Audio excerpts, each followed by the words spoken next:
잊혀진 이름이 있습니다. 조국에서 멀리 떨어진 땅, 소련 극동 지역에서 조선의 독립을 위해 피를 흘린 고려인. 그중 한 사람, 허영식은 단순한 독립운동가를 넘어선 인물이었습니다. 그는 혁명가였고 군인이었으며 조선과 소련을 잇는 민족의 다리가 되었습니다.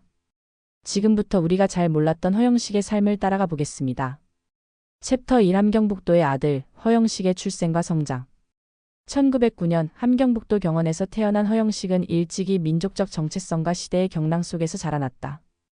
그의 가족은 러시아 연해주로 이주한 고려인 가정 출신으로 그는 국경을 넘나드는 민족의 슬픔과 분단을 몸소 경험하며 성장했다. 어려서부터 뚜렷한 지성과 강한 의지를 보였던 허영식은 당시 식민지 청년들에게 흔치 않던 교육 기회를 잡아 블라디보스토크에서 학업을 이어갔다.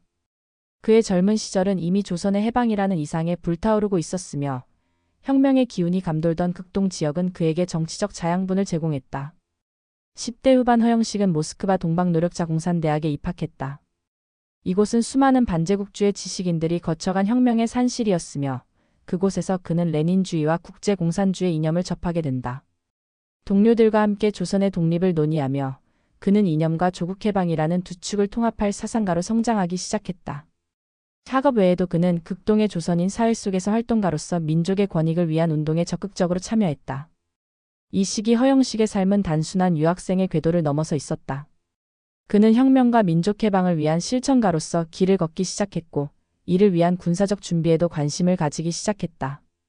바로 이때부터 그의 이름은 고려인 사회와 독립운동계에서 서서히 알려지기 시작했다. 챕터 2 무장투쟁의 길 위에서 중국과 만주에서의 활동. 1920년대 후반부터 1930년대 초 허영식은 중국과 만주 지역으로 이동해 항일 무장운동에 본격적으로 뛰어들게 된다. 그는 조선공산당의 일원으로서 활동하며 김일성 등과 함께 무장투쟁의 전략을 논의하는 위치에 있었고 특히 조선인 사회를 기반으로 한 유격대 조직에 깊이 관여하였다. 허영식의 전술은 단순한 게릴라전이 아닌 민중의 기반을 다지는 정치적 군사활동에 중점을 두었다. 그는 하얼빈과 장춘 등지를 중심으로 활동하며 고려인 농민들을 조직화했고 일본 경찰과 관원들의 감시를 피하면서도 지속적인 반일 선전과 행동을 이어갔다. 그의 활동은 무장투쟁만이 아니라 항일 사상의 전파와 교육에도 무게를 두고 있었다. 마치 전장에서 싸우는 군인이자 교실에서 민족 정신을 전파하는 교사 같은 이중 역할을 수행했던 것이다. 특히 1930년대 중반에는 소련 공산당과의 긴밀한 연결을 통해 무기를 공급받고 더 조직적이고 훈련된 조선 유격대를 이끄는 데 일조했다. 그의 전략적 사고력과 리더십은 많은 동지들에게 신뢰를 얻었으며 허영식 부대라는 별칭까지 불릴 정도였다. 이 시기 그는 이미 독립운동계 내에서 중요한 위치를 점하고 있었다.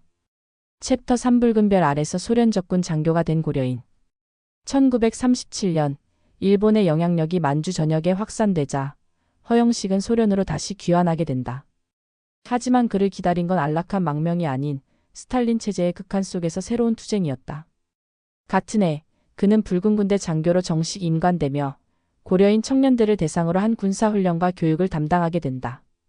당시 수많은 고려인이 일본의 침략을 피해 소련으로 이주했으며 이들 중 일부는 독립의 열망을 품고 군사훈련에 참여했다. 허영식은 군사 지도자로서의 역량을 유감없이 발휘했다. 그는 언어적, 문화적 장벽을 넘어 다양한 민족 출신 병사들을 훈련시키고 전투 상황에 대비한 전략을 전수했다. 동시에 그는 조선의 독립이라는 이상을 잊지 않았다. 군사적 훈련뿐 아니라 이념 교육에도 심혈을 기울였고 조선 청년들에게 총 대신 사상을 들라는 말을 자주 했다고 전해진다. 소련 정부도 그에 대한 신뢰를 표하며 다양한 중책을 맡겼다. 특히 연해주 및 중앙아시아 지역에서 고려인 병력을 기반으로 한 부대 편성 작업은 그의 지도 아래 진행되었으며 이는 훗날 한인 독립군의 조직 기반이 되었다. 허영식은 이제 군인, 혁명가, 사상가의 새 얼굴을 가진 인물이 되어 있었다. 챕터 4 숙청의 먹구름 스탈린 체제와 고려인의 비극. 그러나 허영식의 이상은 곧 현실의 장벽에 부딪히게 된다. 1937년 말부터 소련 내에서는 스탈린의 대숙청이 극에 달했고 특히 고려인을 포함한 소수민족에 대한 탄압이 본격화되었다. 일본과의 간첩 연결을 의심받은 수많은 고려인이 체포되었고 허영식 역시 그 소용돌이에서 자유로울 수 없었다. 허영식은 일본 스파이와 연계되었다는 조작된 혐의로 체포되었고 그의 이름은 순식간에 연해주 일대에서 사라졌다. 고문과 강압 수사를 통해 자백을 강요당했으며 결국 그는 1938년 2월에 처형당한 것으로 전해진다. 그의 죽음은 비단 한 사람의 생을 끄는 것이 아니라 독립운동계 전체의 먹구름을 들이운 사건이었다. 그의 사망 이후 소련 내 조선인 사회는 급속히 침묵에 들어갔고 허영식이라는 이름은 금기시되었다. 수십 년 동안 그의 존재는 공공연히 언급되지 않았으며 기록 또한 대부분 소각되거나 봉인되었다. 하지만 일부 동지들과 가족의 증언을 통해 그의 생애는 조금씩 복원되기 시작했다. 그는 사라졌지만 지워지지 않았다. 챕터 후 기억의 회복 재조명되기 시작한 허영식. 1980년대 말부터 소련이 해체되고 한국 사회에도 민주화 바람이 불면서 그동안 은폐되었던 독립운동가들의 재조명이 이루어졌다. 그 중에서도 허영식은 특이한 경우였다.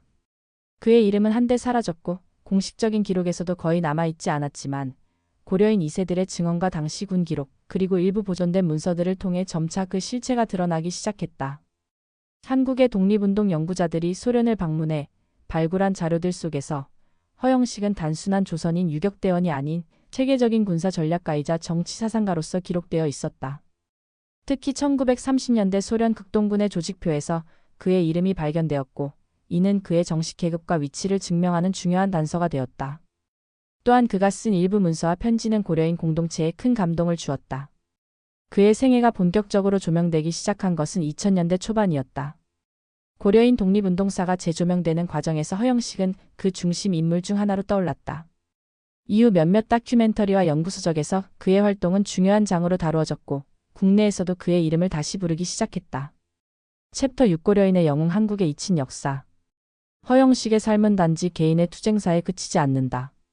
그는 조선과 소련, 만주를 아우른 트랜스내셔널 독립운동가였으며 동시에 고려인 공동체가 겪은 디아스포라의 상징이었다.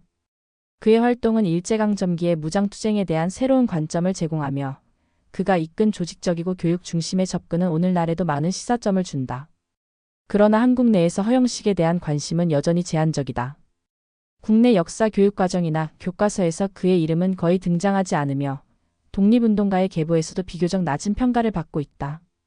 이는 고려인이라는 정체성과 공산주의 이력, 그리고 소련 체제 내에서의 활동이라는 복합적 요인이 작용한 결과이다.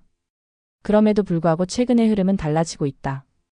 다문화적 관점에서 독립운동을 재조명하려는 움직임 속에서 허영식은 국경을 넘은 투사라는 새로운 이미지로 재평가되고 있다. 특히 그의 삶은 단절이 아닌 연결의 역사로 해석되며 민족과 국가의 경계를 넘어선 투쟁의 의미를 되새기게 한다. 챕터 7 허영식을 기리는 사람들. 오늘날에도 허영식을 기억하는 사람들은 소수지만 그들의 기억은 강렬하다. 카자흐스탄과 러시아에는 그의 후손과 조국을 잊지 않는 고려인 3세들이 있으며 이들은 민족의 뿌리를 찾기 위한 활동을 꾸준히 이어오고 있다. 일부 연구자들은 허영식의 행적을 따라 직접 만주와 연해주를 탐방하며 다큐멘터리와 학술 작업을 이어가고 있다. 한국 내에서도 몇몇 지방자치단체와 민간단체들이 그의 기념사업을 시작했으며 2020년대에 들어서는 허영식을 중심으로 한 독립운동사 전시회도 열리게 되었다. 아직까지는 제한된 규모이지만 이 작은 움직임들이 모여 그를 대중의 기억 속으로 되살려내는 밑거름이 되고 있다. 또한 국외 한인사회 내에서는 그를 고려인의 김좌진이라 부르며 자신들의 정체성을 대변한 영웅으로 추앙하고 있다. 그의 활동은 단순히 조선의 독립만을 위한 것이 아니었다. 그것은 고려인의 존재를 알리고 그들의 역사를 각인시키기 위한 투쟁이기도 했다. 챕터 8 잊혀졌던 이름 다시 부르는 노래. 허영식의 삶은 역사 속에서 지워졌지만 오늘날 우리는 그를 다시 기억하려 하고 있다. 국가의 테두리 안에서 평가받지 못했던 그의 투쟁은 이제 국가와 민족을 넘어선 인간의 자유와 해방을 위한 싸움으로서 재조명되고 있다. 그의 죽음은 부당했지만 그의 이상은 꺾이지 않았다. 그가 남긴 메시지는 명확하다. 총 대신 사상을 들고 민족 대신 인간을 생각하며 독립은 모든 억압으로부터의 해방이라는 것이다. 이러한 사상은 21세기 한국 사회에서 더욱 절실하게 다가온다. 허영식은 더 이상 소련 속 고려인의 잊힌 영웅이 아니라 전 세계에 흩어진 모든 디아스포라에게 희망의 상징으로 자리 잡고 있다. 그를 기억하는 것은 단순한 과거의 회상이 아니다. 그것은 우리가 어떤 미래를 원하는가에 대한 질문이기도 하다. 허영식이라는 이름은 다시 부를 가치가 있으며 그를 통해 우리는 더 넓은 독립의 의미를 새롭게 이해할 수 있다. 허영식은 단지 독립운동가가 아니었습니다. 그는 사상을 품은 전사였고 경계를 넘나드는 혁명가였으며 고려인의 정체성을 상징하는 존재였습니다. 그의 삶을 되돌아보는 일은 우리의 잊힌 역사 속에서 빛나는 별 하나를 다시 찾는 일입니다. 또 다른 이야기가 궁금하다면 구독과 좋아요 부탁드립니다.